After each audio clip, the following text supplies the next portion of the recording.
Crain tells us why he believes the Oklahoma Sooners are a contender for the CFP this season and helps us handicap the rest of the country right now on Hall of Fame College Football.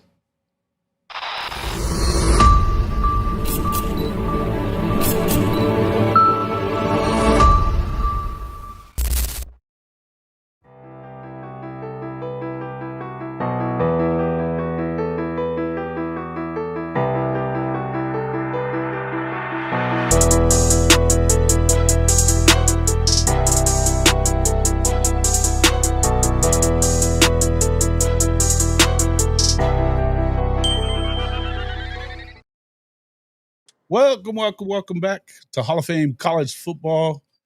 I'm your host, Jason Watkins, and if you love college football, you know you're in the right place. So before we forget, smash that red subscriber button, like our videos, and don't forget to ring the bell so you don't miss one moment. Hall of Fame College Football. I'd like to welcome into the show the host of the Daily Wire's Crain and Company, where he discusses current sports events, mostly college football, through the lens of American politics and cultural conversations. Our boy, Mr. Jake Crain. What's up, my guy? Man, what is up? I will say we're the Daily Wire, but we don't talk any politics. The only immigration I care about is the transfer portal. That's about it. But no, it's what an exciting time. We get kickoff this weekend. And like I told you, at this point, I'd watch Friday Night Tykes if it was on. I'd watch Bishop Sycamore, play some team of actual high schoolers. I'm just ready to get this bad boy going. Hey, man, me too. There's no doubt about it. It's been one of those. It feels like this every year. It gets the offseason's a little longer, even though we're working the whole time on it and still talking about it all the time. It seems like it's kind of, you don't really have any time off anymore as it is. No, well, look, I can only do foreplay for so long. Eventually, we got to get to the fun stuff. Yeah. Right. Hey, and it's this weekend, week 0. You got Farmageddon over in Ireland. My Ireland. I love it. So, I know you were just over there, weren't you? Yeah, man, they're actually playing in the stadium I went to watch a hurling match in, which I had no idea what hurling was before that, but they love it over there, and they love college football. What's crazy is that in Ireland, whether it's a soccer match, whether it's hurling, whether it's Gaelic football, they have beer at the stadium, but you're not allowed to bring the beer to your seat. But when they have college football and NFL games, you're allowed to bring beer to your seat, and they love it. Like it's like the most amazing thing ever. But no, I'm excited to watch it. Look, I'm excited to watch Stanford, Hawaii. I'm going to see if Timmy Chang and them are going to be able to turn it around. I think Stanford's a great dog bet. Fresno State, Kansas State. I want to see Kansas's new defense with its new defensive coordinator. I've heard some good things coming out of fall camp with the level of physicality there. So, look, at this point, we're all so hungry for football. Just give me something. I can only watch the Little League World Series. And I played Dixie Youth growing up. We were way better than them, but I can only watch it for so long. Hey, man, well, you are a baseball player. I know you played there at South Alabama for a while before you became a coach. Jake, you've been we'll go ahead and get into this. I know you don't have a whole lot of time. You've been one of the few national guys that are willing to kind of go against the grain, I guess, on Oklahoma this year. Why are you higher on the Sooners than most of your peers in the national media? Well, what's funny is we were higher on them like first. And then all of a sudden now everybody's starting to jump on this bandwagon. Like it's starting to, and again, look, at the end of the day, it doesn't matter. Jason, I don't look at it in going against the grain. I just look at it as what I think is going to happen. Cause like my job on our show on Crain and Company isn't to tell you what I hope happens. It's to tell you what I think is actually going to happen based on the pieces there. The reason that I was high on Oklahoma early is for multiple reasons, because you need multiple things to go right to have a successful season at this level. Mm-hmm. The first thing is that the odds of there being those anomalous injuries that we saw last year, 2 years in a row, is about as likely as you being perfectly healthy 2 years in a row. It just doesn't happen. The odds of Bill Biedenbaugh putting out a bad product on the offensive line 2 years in a row, not going to happen. But then you look at who you brought in, and it's not just Mateer, it's not just Ott, it's Arbuckle. Now, what do I mean by that? A lot of people just instantly go to, well, that's Johnny Mateer's offensive coordinator. And on one hand, you're right. Mateer doesn't have to learn a new language, which is the hardest part about transferring at quarterback, because most people run the same stuff or that generalize the same thing, but they call it something different. He's not going to have that learning curve. But what I like is this is truly Arbuckle's offense. Brent is not messing with this offense. This isn't a 3rd and 6. Hey, coach, what do you like here? It's 3rd and 6.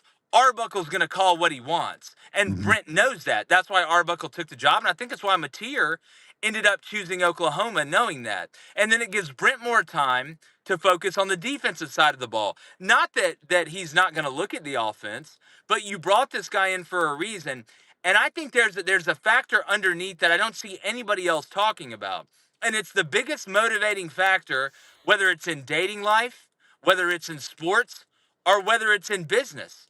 And there's nothing that fuels an individual and a male, especially an 18 to 24-year-old male, more than embarrassment.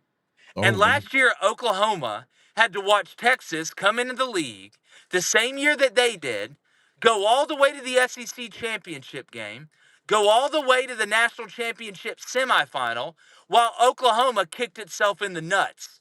And this whole offseason, I think there's an anger, but in a good way, that is built up through this Oklahoma team and Brent Venables. That's why they're going to beat Texas in the Red River Shootout. That's why they're going to go 10-2. That's why John Mateer is going to win the Heisman, and they're going to make the playoff. They're going to win the first round game at home against Washington, and then they're going to go home with a solid year. That's why that's going to happen.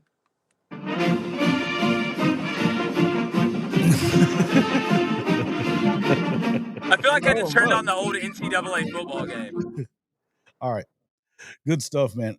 Listen, and I've been trying to stay on the side of conservative because, if we start predicting it over here, we're just sunshine pumpers. But and I'll ask you this: what about there's a lot of non-believers out there still. I heard Marler talking about it last week. Blake Ruffino's been on Oklahoma for 2 years now, but they say these guys are even saying that John Mateer's 44 touchdowns, which led the FBS last year, are not going to transfer over, and he's not going to be able to do the same thing in the SEC. What do you say to that? I mean, it's amazing Cam Ward was able to do what he did at Miami. I know it's the ACC. Look, do I think Mateer is going to turn up or put up the exact same numbers on an efficiency level that he did last year? No. But I still think it's going to be really damn good. Like, again, you are stepping up in competition, but just turn on the tape. Like, you can't fake. It's not a boob job. Like, and at the end of the day, with a boob job, you can touch them, they're real, in my opinion. But at the end of the day, you turn on the tape. Oh, boys, ball. What? Let me ask you this. For all the people that doubt Mateer, here's what I want. If you say you know ball, and look, I like Blake and Chris a whole lot. No. What is he bad at? Just ask him this. What is he bad at? Right. Tell me what he's bad at. And you turn on the tape. Go ahead and just tell me. Tell me what he's not good at. Tell me what he can't do. And then I'll listen to you. But they can't. No, I know. And it's not even just talking about, I just brought them up because they were the last people I heard kind of say something like that. Oh, for sure. I know. I've heard the same stuff. And to be honest, you hear a bunch of that crap all the time. But, let me ask you this though. Let's say because I've been kind of predicting Oklahoma gets to 9-3. I can see a path to 10-2. I can see a path to even better. But the truth is, this is a brutal schedule. We know that it's a brutal schedule.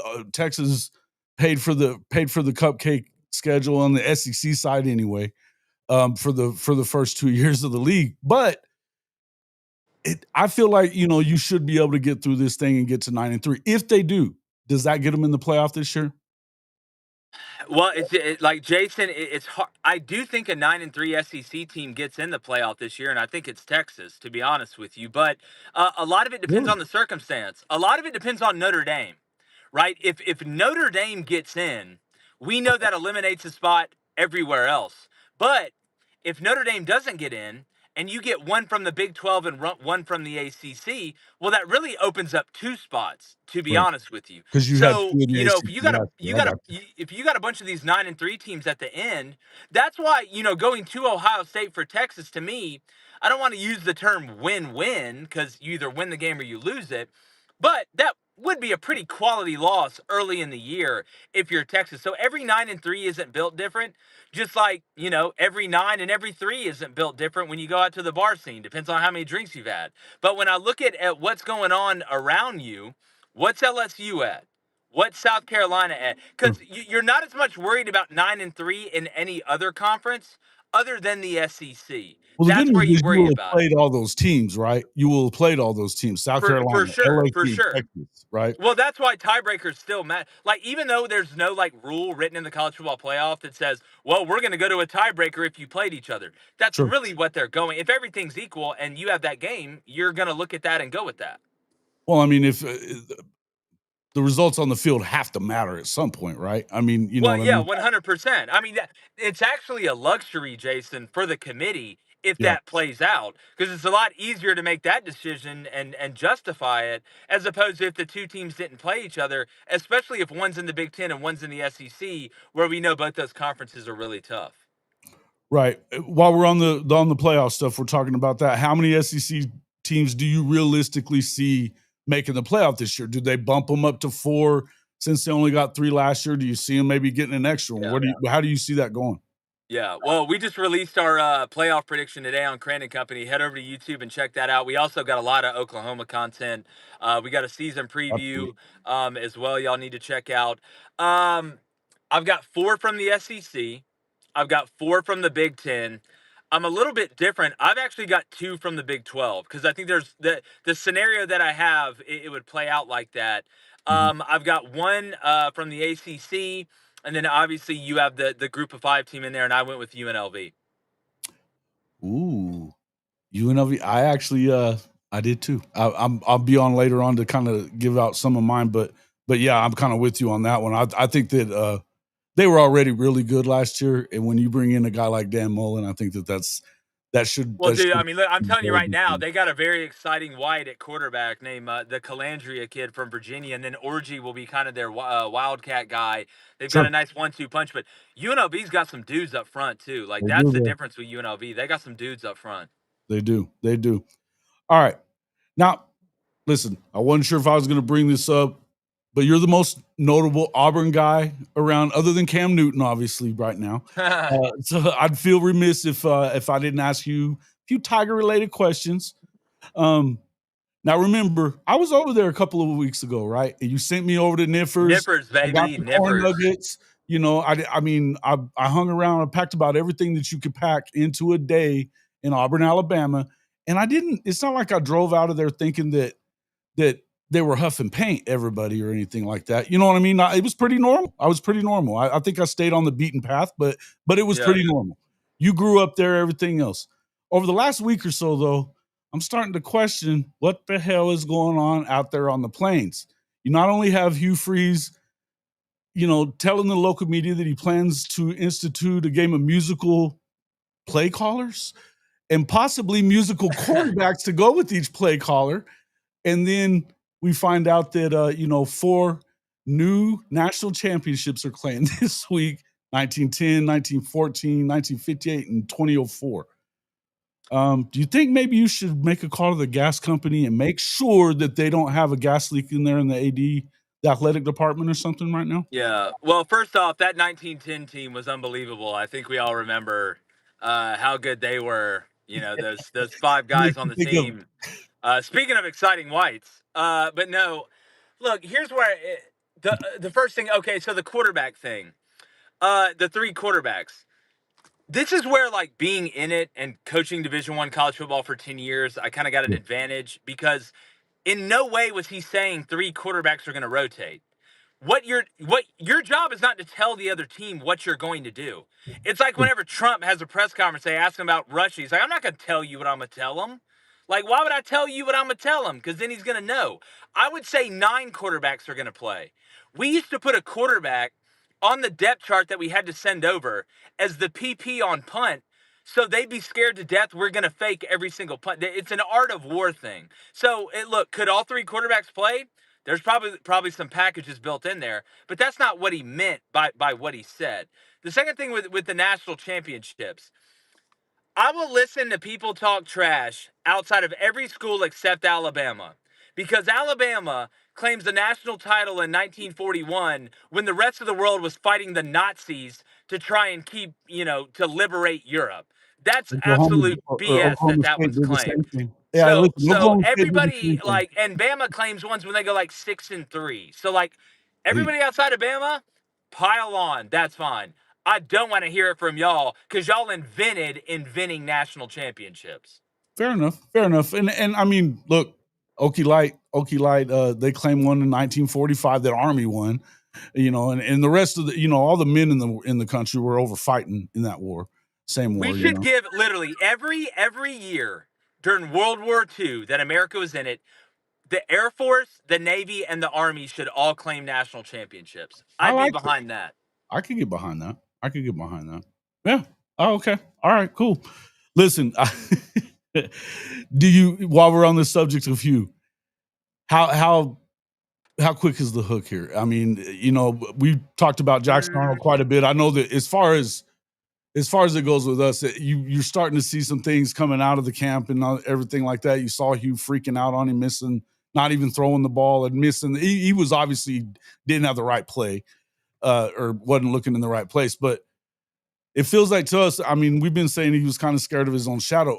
He's got a fantastic receiving core, Kevin Singleton, obviously Cam Coleman. I mean, they should be legit on offense. But how quick is the hook on Jackson? And if they go out there and start off, even 3-2 or something like that, is there a quick hook from Auburn getting Hugh out of there? I don't think they would fire Hugh during the season unless just something insane happened. Like you lose to South Alabama too and start out 0-4 and 0-5. I think the number at the end of the year, it's 8 or the right 7. And if you're an Auburn fan, the right 7 is you beat either Georgia or Alabama, Got to which beat you one of get them. both of them at home this season, which is obviously an advantage. The way I have it going, I've got Auburn going 8-4. I've got them starting out 3-2, and I think they sneak Georgia and Jordan Hare coming off a bye week with what Georgia has before Auburn. Wacky stuff happens in Jordan Hare. But as far as the hook on Jackson Arnold, look, if you go, it's one thing to go out there and not play well and miss throws. It's another thing to look scared. If you look scared, I got to take you out early because you're not shaking that. If you just missed a couple throws and or missed a read or two, that's fine. Now reacting off of one clip at practice, I could probably show you another clip that makes Jackson Arnold look like Troy Aikman. So I've got to see all the practice film before I'm sitting here like, oh my God, that's just practice. Coaches get pissed off. I'd rather it be that way than him being like, no, Jackson, it's okay. I'm not okay. You're not okay, but that's okay. So look, I think it depends on if he struggles, how he struggles will Right. depend on how quick that hook is. Okay. Fair enough. All right. I'll lay off the Auburn faithful now. Let's wrap up the whole deal. Whoa, I lost you for a second. Okay. We're gonna do the Hall of Fame college football grease lightning reaction segment. First thing that comes to your mind, spit it out. We'll get you out of here, okay? Better chance to make the playoff. You got both of them in, but Oklahoma or Texas. So better chance to miss the playoff. Oh, dude, I lost him. He decided never mind. Yeah, he'll probably be right back. Let's see. What's up, everybody? Good to see y'all. Okay. Oh, there we go. I'm back. They're back. Okay. So I've decided to change question one because I know you have Oklahoma and Texas in the playoff. Better chance to miss the playoff, though, OU or Texas. I mean, what I think personally, I would say Texas. If I was, somebody on the outside betting money, you'd probably say Oklahoma. But with what I got to go with what I have. Like I can't on one hand, I'm not a fence jumper. I'm not gonna play both sides. Okay. So I got Oklahoma 10-2, Texas 9-3. So I have to say Texas. Who's more likely to miss the playoff, Bama or Georgia? Georgia. Okay. True or false? SEC champion will not win the national championship in 25. True, because Georgia beats Alabama in the SEC championship and Bama wins the national. Okay. All right. If you had to bet today, who wins the Heisman? John Mateer. John Mateer. Coach not named Hugh Freeze. We're not going to go there. Most likely to get fired in the SEC this season. Sam Pittman. Okay. 2 to go. Imagine Brent Venables, Kirby Smart, Steve Sarkisian are in a steel cage match. Who comes out with a belt? You said Brent, Steve, and who? Kirby. Oh, Brent. Okay. Now imagine you could trade one SEC fan base for one from another conference. Who's getting the hell out of here? Oh God. Throw out Vandy and give me throw out Vandy and give me Virginia Tech. Okay. Why Virginia Tech? That's the Because last they're question. nuts, dog. There's nothing else to do out there. Fair enough. Fair enough, man. Brother, I appreciate you coming on and you know, we're going to get into obviously you guys can get over there and check him out, and they did their predictions for the playoff today on their show. So make sure you get over there and check them out on Crain and Company. If you haven't watched Lady Ballers, I watched it again for the 3rd time last week. Freaking hilarious. I love Lady Ballers. It's my favorite. How did I not get an Oscar? That's all I'm saying. It's At least like perfect. an Emmy, Where's bro. my Come on. Oscar at? I know. Well, I think you were early on it. Just because you guys were early on that one. You know what I mean? At the time, think about it for a second, because at the time, there was a lot of people that were still catering to that shit. Mm-hmm. And now The everybody's wildest like, stuff ever, dude. Like, the I'm wildest. telling you, even when we had to play against, my brother had to wrestle basically against a girl and slam her on the mat, and like he felt so my terrible. favorite scene, dude. He just Dog, like the look on his face after like the 5th time he had to do it when he picked up that girl and slammed her. He's like, bro, I feel like so bad. Like this is so bad. But the funniest part is a lot of that movie is improv. Like a lot of that just stuff that us 3 came up with like on the fly. Mm-hmm. That's awesome, dude. It's awesome. When I first saw the first thing for it, I was like, no fucking way they're doing that. Yeah, and I was like, I signed up for Daily Wire that day just so I could watch it. Bro, it's on Apple TV and Amazon Prime now too. That's awesome, brother. That is awesome. Well, hey man, appreciate you coming in. Hey, congratulations on the new baby. Thank you. I know that's it's crazy around there right now. She's growing up quite a bit, huh? Dude, 7 months. Looks like her mom, thank God. Thank God, But no, indeed. she's amazing. Amazing. Yeah, well, congratulations to you, my brother, and thank you a lot for coming on, man. Appreciate you. Of course, anytime. Holler at me. Later, brother. See ya. Jake Crain from Crain and Company. Make sure you guys get over there and check him out. Obviously, he's my guy, man. I dig Jake. Shit. Got this new studio deal right here. 1 second. All right. I'll get in here and talk to you guys for a few minutes, but we obviously make sure you guys get over and check out Jake Crain and Crain and Company. I mean, this is a guy that's been on Oklahoma pretty much since the start. He hit me up in the DMs on Twitter one day and was like, "All right, man, they got to get it done.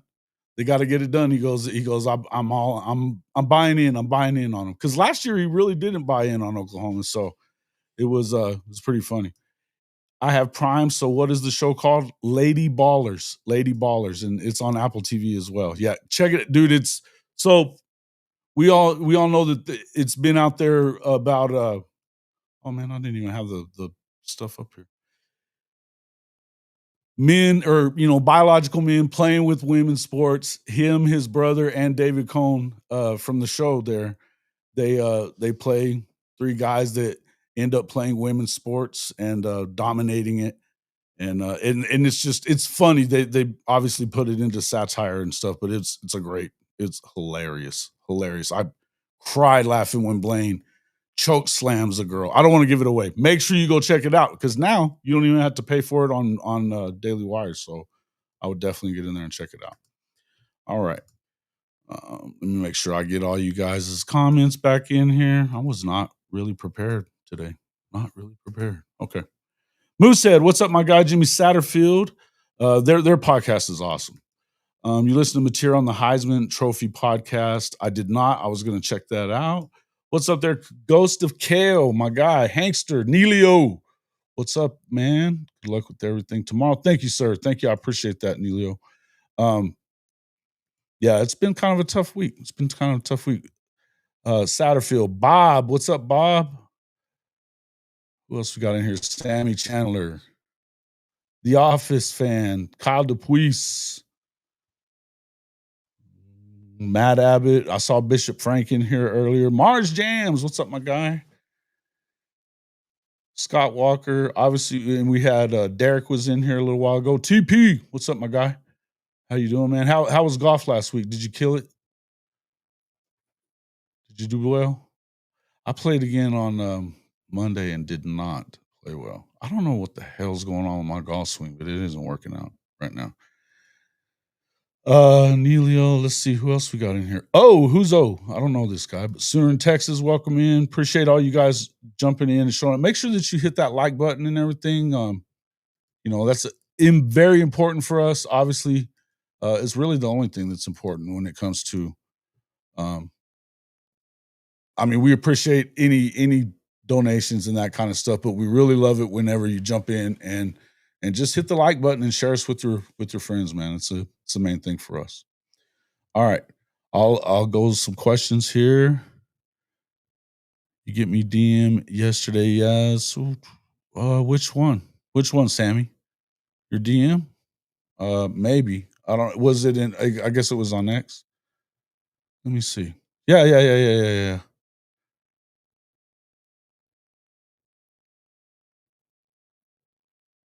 Yeah.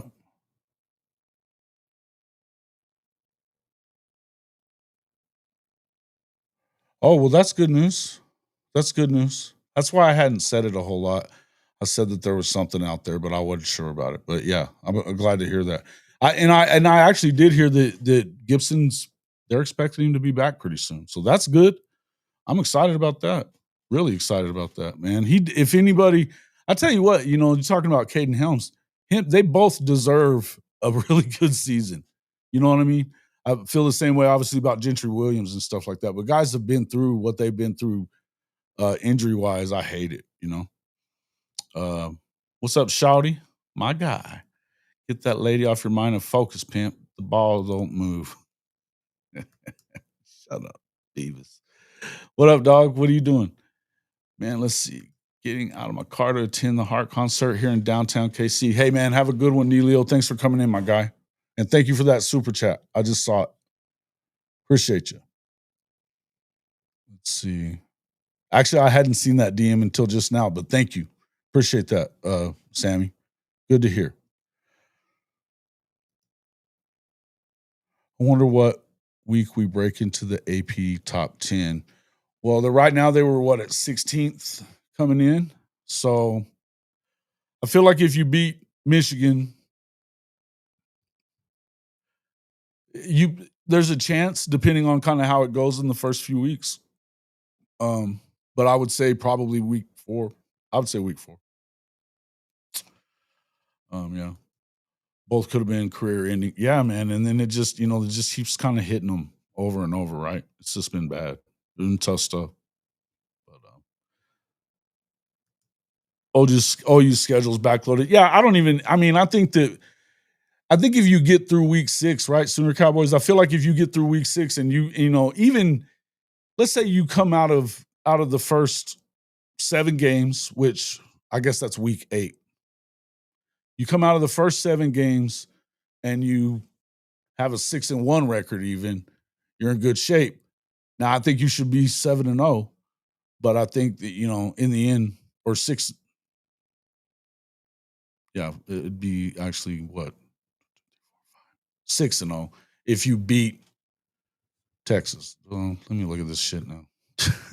Damn it. Anyway, look, you just got to make sure that you get it together, and that's with me. I'm more concerned than anything else on that. Is just that make sure you take care of business in week 2. You need to win these home games. You've got Michigan coming in with a brand new quarterback. It's his first true test of a game, period. I think it's a test for Oklahoma as well because they have a legitimate defense. But yeah, essentially I have 2 weeks before Texas. Then that's what I've been saying too. When you look at the way that turns out, I think Oklahoma, it gets tougher on the back end of that, right?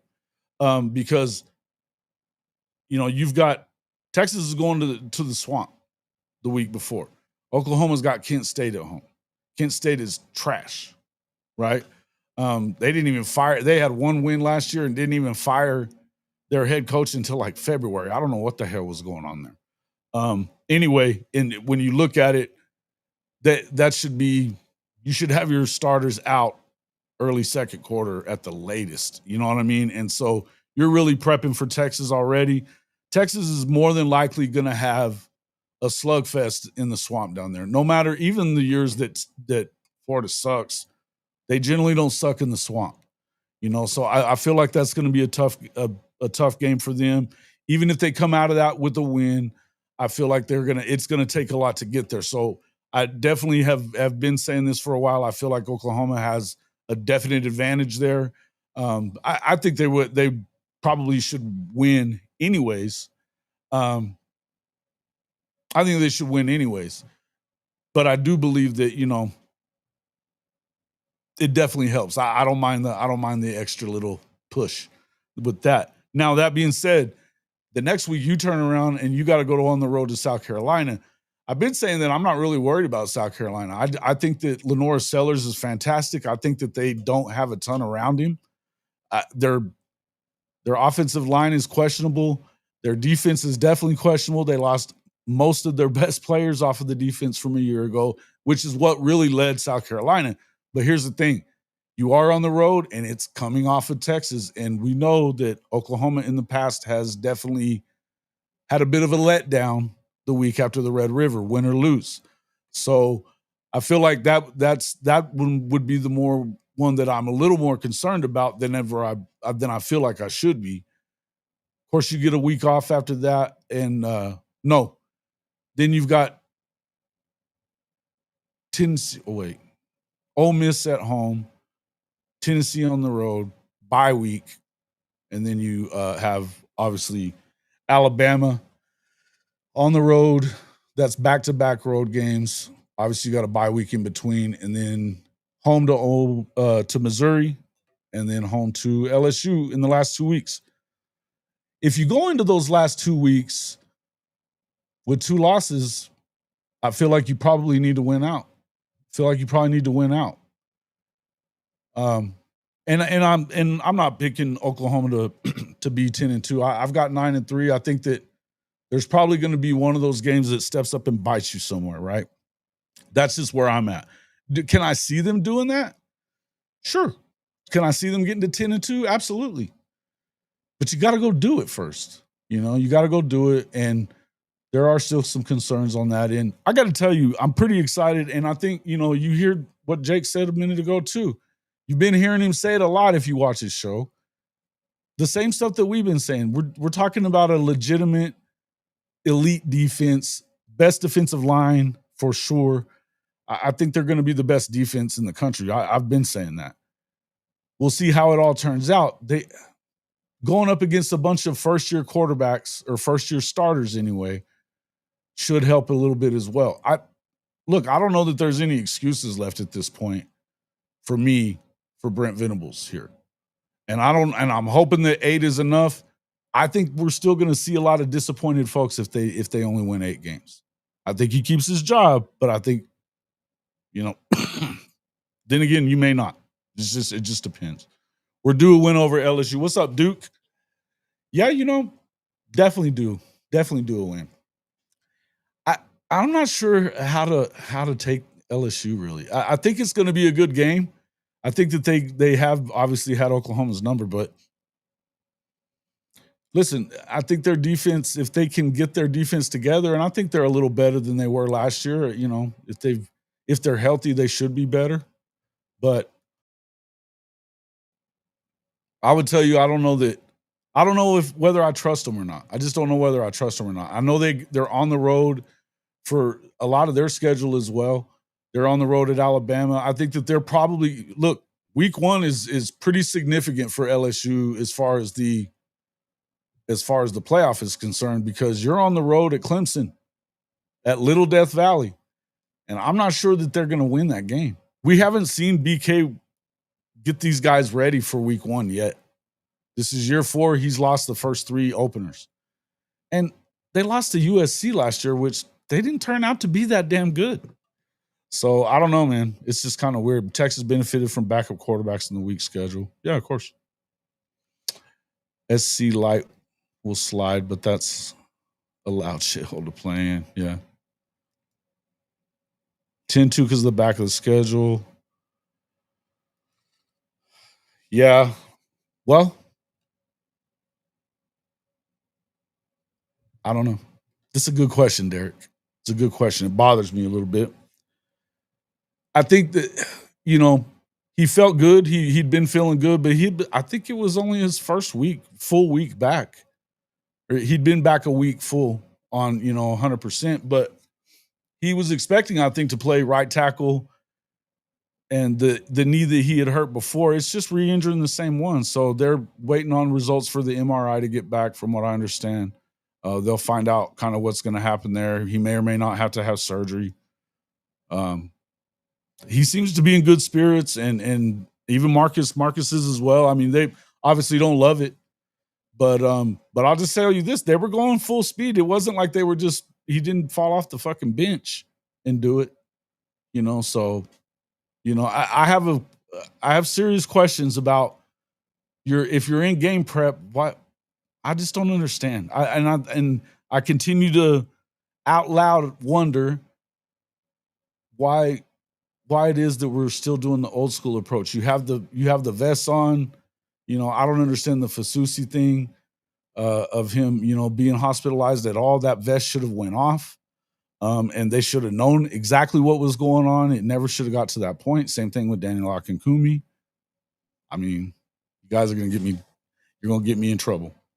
But it is what it is. I don't really believe in I think that at some point you need to evolve and start doing some things. And I think that they're trying to do it, but I know BV is at least partly resistant to that when it comes. He wants to pop, man. They want to hit, and they want to go full speed all the time. He thinks that tough is the only thing that's important. And I think health is important, but that's just me.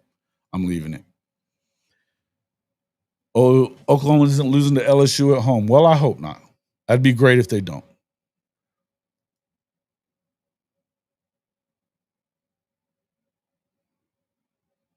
Yeah. Okay. I see what you're saying. If LSU can get into the playoff with a win in the Palace, you think they'll gag it away.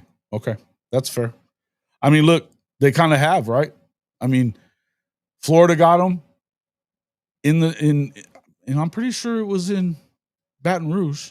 I know Alabama beat the brakes off of their ass in Baton Rouge last year. So they lost some stupid games. And again, I don't think the SC loss was a good loss. If you go back and remember the game, they had every opportunity to win that thing and kept fucking it off every time they, get a stupid penalty or something like that. And it's just, BK was acting fake and slamming that stuff on the poker table there that they had after the game in the press conference. It was so lame. Invite my LSU buddy to talk about the game on your show. Yeah, he's not really a podcast guy. He just tells me some stuff. Glorified Gundy. Yeah, pretty much. They got the same excuses pretty much. Randy Moff already. He gone. You can watch it though. He only had a little bit of time, man. He had baby duty, so we had to get him in and out. Did a little lightning round at the end. Busted his chops about Auburn a little bit. Jake's a good people, man. I really appreciated him coming in too, man. I enjoyed their show a lot. And guys, again, if you haven't I paid to watch Lady Ballers. I wanted to see it so bad. If you haven't seen it, go watch that shit on Amazon. It's awesome. Absolutely awesome. Let's see. Let me see. Answer some more questions here. If we get into the playoffs, we'll be battle tested. We'll have zero excuses not to win at all. Yeah, listen, here's something else, and I didn't really bring it up with Jake, but I've been bringing it up quite a bit. And I think other people have been too. You know, you hear Gabe and Teddy, they've been talking about Michael Hawkins an awful lot, right? Been talking about Michael Hawkins an awful lot. The dude is looking very good. Everything I've seen from him, he looks fantastic. Arm strength is there. He's understanding the offense. He's working closely with Mateer. They seem to be getting along good and have a good rapport. He's taking coaching pretty well. Look, I think he's a special player. Whatever happens, I would agree with the reason I say all that, Duke, is because I kind of believe you. Even if something were to happen to Mateer, if you're in the playoffs, I think you can go win it. You know, and I think you have to get to the playoffs first, and we have to see him go do this. Here's the thing I've said this. I think little stupid shit like overworking guys after you've already quote unquote broken camp and you're supposed to be getting ready for game week. I just don't understand it. You know, I just don't understand it. And these are the kind of things that can derail a season kind of for no reason. So I hate that part of it. I wish that they would, you know, I wish you'd adopt a new way of doing things. And it concerns me that he doesn't, because hell, if you're going to win a natty, how many games is that going to take? 16? If you're going to play for a natty, it's going to be 16, 17 games, depending on whether or not you have a bye week or don't. It's just wild, man. It's just, and it's, to me, it's concerning. Yeah, he is ready to go. He is ready to go. I've said this a bunch too. Hey, listen, I think if they're going to get to where they want to be, whether it's for a play, for a day, for 3 or 4 games, or for a long period of time, you're probably going to need Michael Hawkins at some point. Probably going to need him. I think it's the best quarterback situation in the country. You know, listening to those guys that, the high top guys, they're the biggest trolls in the world. I love them to death, but they're the biggest trolls in the world. Talking shit about, you saw Mateer that he had the Beats by Dre deal and got the whole team some beats. And they started talking about, oh, Lagway did it first or whatever. I was like, well, who gets on the field first, I wonder? Because Lags hasn't been on the field hardly at all. So I like Florida a lot, but if DJ Lagway's not playing, I don't like Florida that much. I don't. So I don't know. We'll kind of see.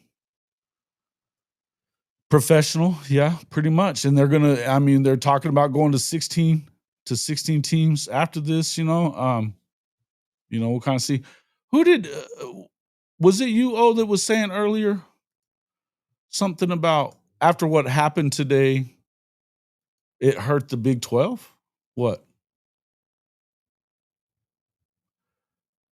Oh, 9 conference games. I love it. I didn't even realize that. Shit, I would have talked to him about that. So I've just been working, getting ready for the 2 shows. Definitely be talking about that. And by the way, make sure that you guys get over there. I'm gonna go ahead and take a quick commercial break, read this, and you guys make sure that you get over here and check out. You should go get hooked up with MyBookie. You got to go do it. Up to $1,000, 100% deposit bonus, up to $1,000 by using our link. Come check them out. Hey, Jason Watkins here with Hall of Fame College Football. And if you are ready to back your favorite team, the Sooners, and fade that Texas hype train every Saturday this fall, there's only one place to do it: MyBookie. Right now, you can double your first deposit up to $1,000 when you sign up at hofmedia.us/MyBookie1000. That's hofmedia.us/MyBookie1000. Yep, 100% deposit bonus, and it takes less than 5 minutes to get started. Whether you're betting college football, rolling the dice in the online casino, or dropping a 10-leg parlay on SEC Chaos, MyBookie has everything you need. Bet anytime, anywhere, on the go, at the tailgate, or yelling at the refs from your couch. Just don't talk trash. Put your money where your mouth is. Hit that link, hofmedia.us/MyBookie1000, and get your deposit bonus today. Bet anything, anytime, anywhere with MyBookie and Hall of Fame College Football.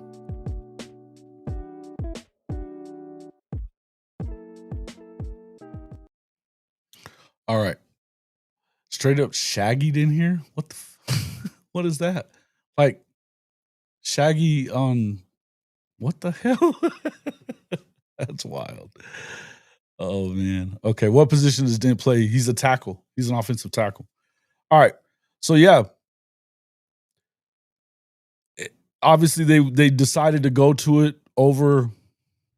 They're saying over the CFP getting the process right, being critical, and so I think that if they're trying to eliminate, from what I'm reading here, and it makes perfect sense. I didn't figure they were going to go to it, but they're trying to eliminate all the excuses that you can have if you're one of these other leagues about why you shouldn't give them the lion's share of teams. Now, if you're going to play 9 games in the conference, which means you will protect 3 rivals. I saw something a little while ago. I thought that might be what people were talking about. It wasn't me. Yeah, I got you. That's our dude's son. It is. Okay. Yeah, that's Marcus's son, Isaiah, is who we're talking about. Yes. Look, I think that they're definitely doing it because you've got excuses going around. You've got everybody, bashing the SEC. And right now it's really been the Big Ten that's been bitching the most about that. But, I wonder where that's headed as far as, now are you going to, we just saw Indiana like fill their schedule full of FCS and crap teams after getting rid of the Virginia Tech or Virginia game. And I think who was the other team that they got rid of last year off of that was a Power 4? It was another shit team, but they're replacing them with FCS and, group of 5.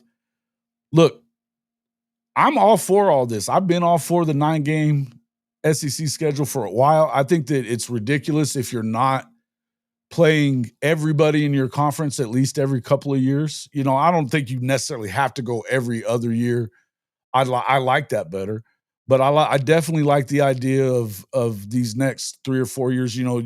Oklahoma's going to see every stadium in the SEC if they get through it'd be every 4 years. So I don't feel like they're really I don't see a bunch of conference realignment happening before 2030. Myself, I could be wrong. I mean, you never really know what's going to happen there, but I don't feel like it's going to happen too quick. I don't think that the SEC or the Big Ten really wants to expand right now. That being said, we'll see. I do want to see more games. Now, here's the deal. I don't want to hear no more shit out of anybody when it comes like the Big 12 fans need to shut the fuck up. You just need to shut the fuck up. If you take your top lip and connect it to your bottom lip, you will shut the fuck up.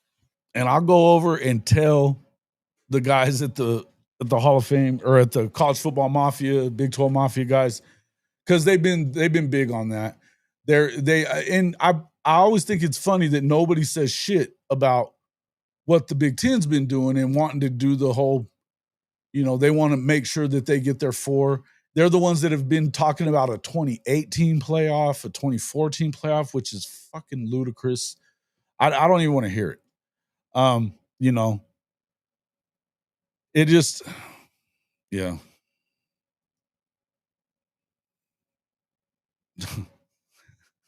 Hey, listen, OSU's in deep shit. They're talking about 3 quarterbacks at this point. And Cody Light is over there acting like that's a cool thing. And for sure, too, they're going to play 2 quarterbacks. Hell, and if you don't believe it, go back to last year and the year before. They did it both years that they went for the first 3 or 4 games and playing. Hell, they played 3 quarterbacks 2 years ago when Little Gundy was there. It's stupid. And as bad as I thought Alan Bowman was, when they finally went to him full time, is when it kind of settled down. They gave the ball to Ollie a little bit. They got better. Listen, I don't see that they've gone out there and been able to do that. They're so fixated on this recruiting class that isn't even a real thing until they go out there and not go 0-9 again in the Big 12. And this is where I'm talking about. I don't want to hear any of this shit from Big 12 fans anymore. I don't want to hear any of this shit from ACC fans either. I really don't want to hear nothing from the Big 12 or the Big 10 either. But my deal is, you guys, you're going to get what you asked for now. But now the strength of schedule must matter if everybody's going to play a minimum of 10 power schools in the 12-game season. You have to go along with the fact that strength of schedule matters. So the Nebraskas and the Indianas of the world, you might want to change your thoughts about what you're going to do. You might want to, see if you can get some more power 4 teams on that schedule because they're playing shit. Kurt Signetti, what a bullshitter. What a bullshitter. Ugh. But I don't know, man. I'm just telling you. Eric B. and Rocky in the rhythm hit him. Little Gundy had his shakiest hands in the West.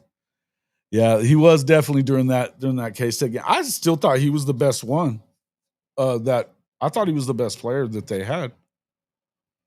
I guess Rain Gale, maybe he was better, but I don't know. I know he left to go play somewhere else, but it wasn't necessarily about football. It wasn't necessarily. I know that's what they asked. They acted like it was.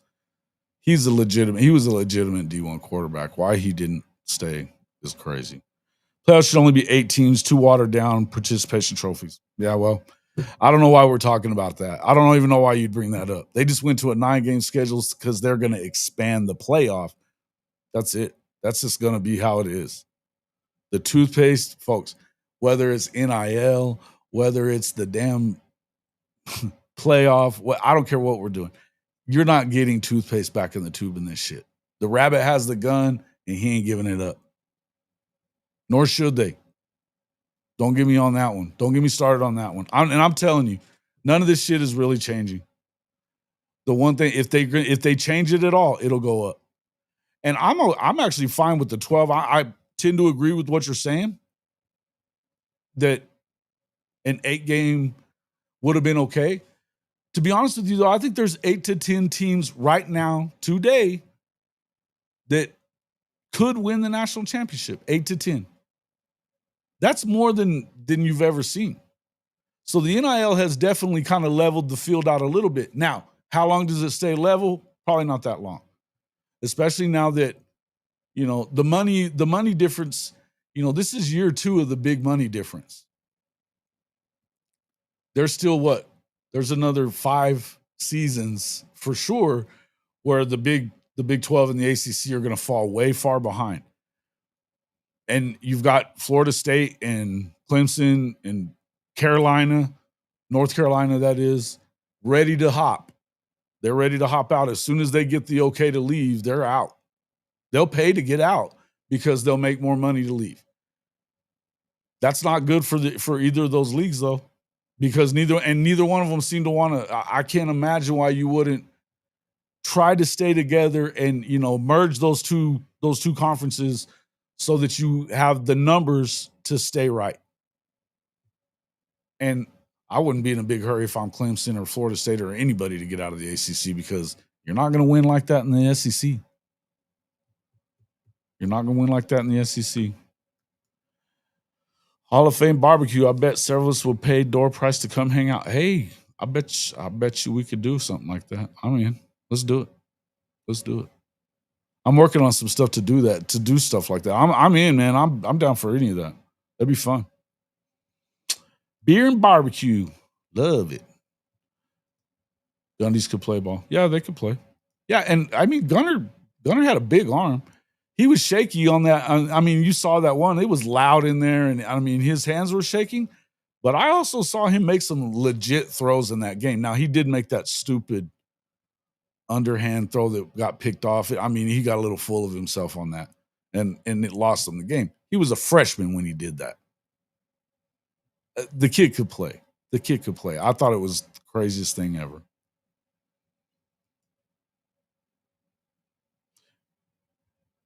SEC going to 9 games and wanting to play at least one more power team is the move. You got to do it. Yeah. So that means that, yeah, look, now you can only get 2 cupcakes at that point.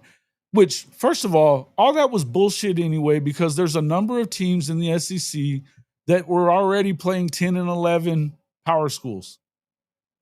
If you look at Florida, I mean, I'm not a big Florida fan or nothing, but I got to tell you, they've been playing Miami every year. They've been playing, lately they've been playing UCF. They've been playing UCS, and they're playing Florida State. They always play Florida State. I mean, they haven't really had a breather in the last 2 years. I mean, whoever was pissed off at them in the offices, I don't know. Maybe it was over what happened with Jaden Rashada. Who's to say, right? I think it could be about that now that I think of it. In the end, I'm glad that they're going to 9. So put in the comments, who do you think is going to be the 3? Do we think that it's going to stick with what we heard way early on when we knew we were going into the SEC and they talked about this 3-6-6 model where Missouri, obviously Texas isn't going anywhere off our schedule. Neither is Missouri. And but Ross Dellinger had Florida and Oklahoma matching up for the third protected rivalry. Who do you think it's going to be? Let's see. Any injury updates? Not really, man. Not really. Everybody's talking like it's okay. We're going to find out. Yeah, well, here's the thing. I was just telling Warzy about that on Twitter earlier today. I spent 10 minutes in this group chat thing that they've got me in. It's wild in there, guys. It's fucking wild. But Warzy was in there freaking out about that we're not playing Oklahoma State. Listen, Gundy's not going to play Oklahoma. He doesn't have to. He's not going to. Now, I think he's got to win 7 games. I don't think he wins 7 games this year. I just don't see it. To me, I think they're probably closer to 5. Could be as bad as 4. They're not good. They're not good. They didn't go get good coaches either. I know they want to tell you that they did. They did not. That defensive coordinator that he hired his whole fucking staff and brought him with him, you know how bad they wanted his ass out of New Orleans last year? Yeah, it was bad. I'm telling you now, Gundy's in deep shit.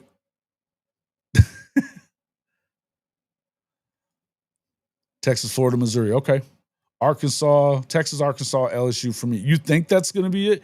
Okay, so I guess that's are you telling me who you want or who you believe is going to be? Now, it would not surprise me if LSU, or it won't be Bama, but LSU, they've always tried to have some kind of they got a rivalry, I guess, of some kind with Arkansas. I don't know that. I think that was a forced rivalry. I wouldn't mind it being LSU, but I got to tell you, I wouldn't mind it being Florida either. They talk so much shit. I think it'll be fun. I wouldn't mind it if it was Tennessee. They talk a lot of shit. I think it would be fun. You know that Texas is staying. Texas A&M is not going to be on that protected list. I can just tell you that. Texas, Mizzou, LSU. I wouldn't be surprised at that one. Yeah, Brian, I don't think that it would be bad, but here's the thing: they're locked in. They're not. The Iron Bowl's not going anywhere. Tennessee's not going anywhere, and neither is. They were saying that LSU was on their other one. Now, of course, Saban was bitching about that, so we'll have to see. But I would just tell you, I don't know. I think it could happen. I think it could happen. They had LSU on there as their third. Saban was bitching, but we'll see. Ooh, you played at Baltusrol? Woo! You need to. Well, listen, Baltusrol is a motherfucker. I played there whenever I was in Jersey. Oh, brother. No. Yeah, that's brutal. Baltusrol. What the fuck were you thinking? Oh, man. I tell you what, the place that I play here in Hobbs, Freddie Couples designed it, and it's on where my granddad used to play the same golf course 3 times a week, but they changed it completely. Freddie Couples did a redesign, and they got They could set it up with the native and stuff like that, and if the wind's blowing right, they could set it up where you couldn't break 100. Thank God they don't, because I don't need any help. It was rough though. I played like shit the other day, like shit. OU, Texas, Arkansas, LSU. Yeah, that'd be okay. Yeah, listen, Missouri's going to be there. It's a Big 8. It's a Big 8 rivalry. Not a rivalry, but a game that's been played a lot. There's definitely, listen, here's the thing. There's definitely in bad blood. I mean, Oklahoma fans hate Missouri, vice versa. So, I think I don't necessarily hate it. And listen, here's the deal. Does it bother you? I've heard a lot of people saying you want to get Okie Light back on there because it's an easy win. Well, I'm going to tell you, I don't buy drink, and I think it's going to more times than not going to continue to be an easy win to play Missouri most years. It just is. It just is. They're going to beat the shit out of them this year, but we'll see. We'll just see.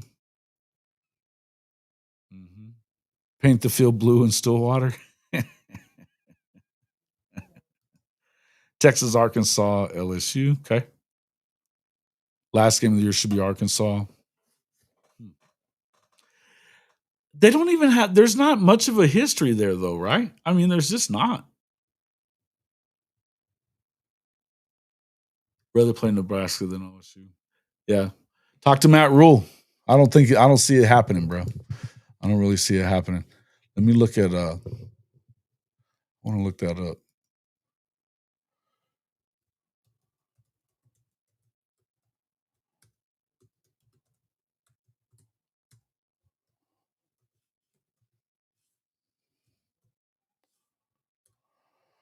Let us see.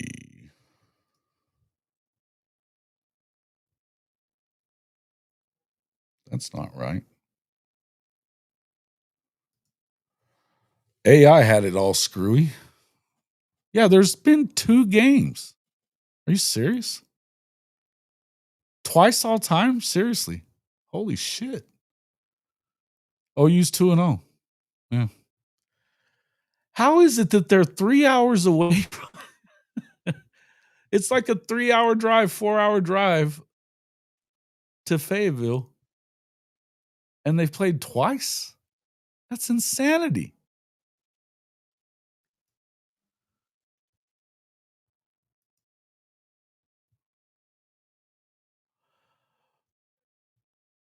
Would you, Mac?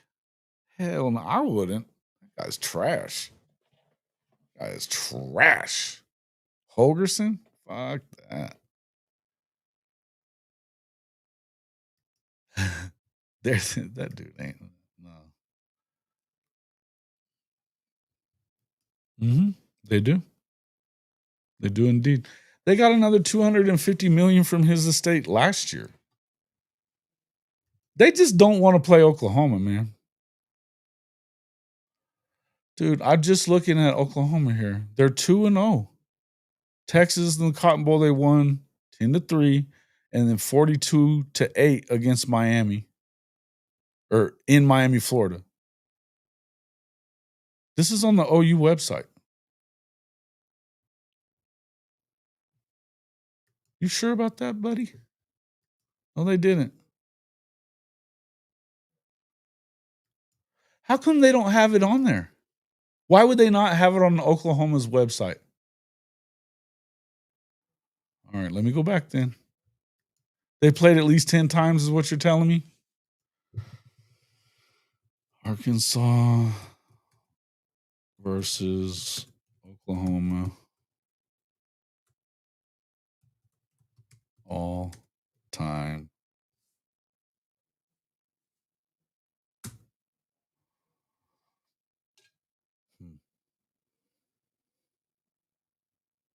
Winsipedia is never wrong. Okay, yeah. It's 15 times. What the fuck? Why would Oklahoma's own website not have that right?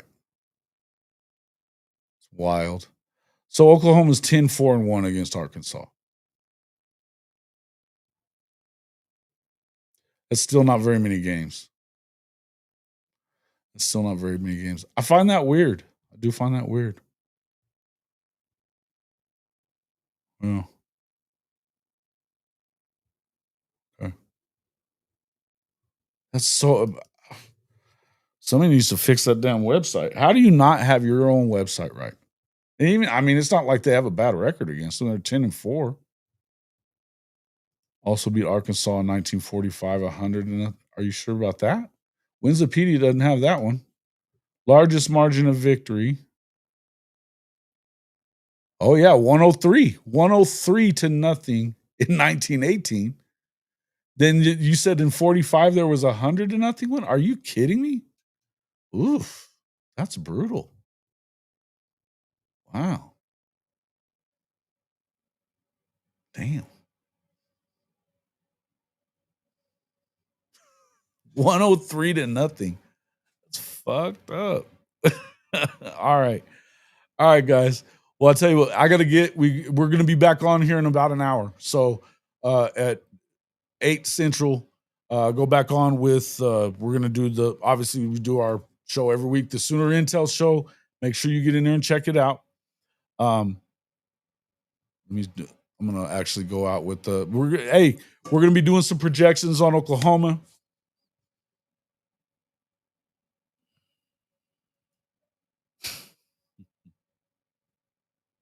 You're not wrong. Not wrong. Oklahoma 50 beat Texas 50 to nothing. Nice. I remember when the Landry Jones' senior year when they beat the shit out of him too, because I was there for that one. Yeah, I don't agree with this stands to lose everything bullshit. They've got a fucking 91-20 record. Let's not take that tack with it. All right, though, but yeah, make sure you guys get in there and check out. Hold on, real quick. Make sure you get in there and check us out on the Sooner Intel show with K. Chris and Chris Mason. We'll be in there in just under an hour, about 53 minutes from now. So yeah, make sure that you do that. Let's see, add layer. I'm gonna do that. That's what we're gonna go out to is, our newest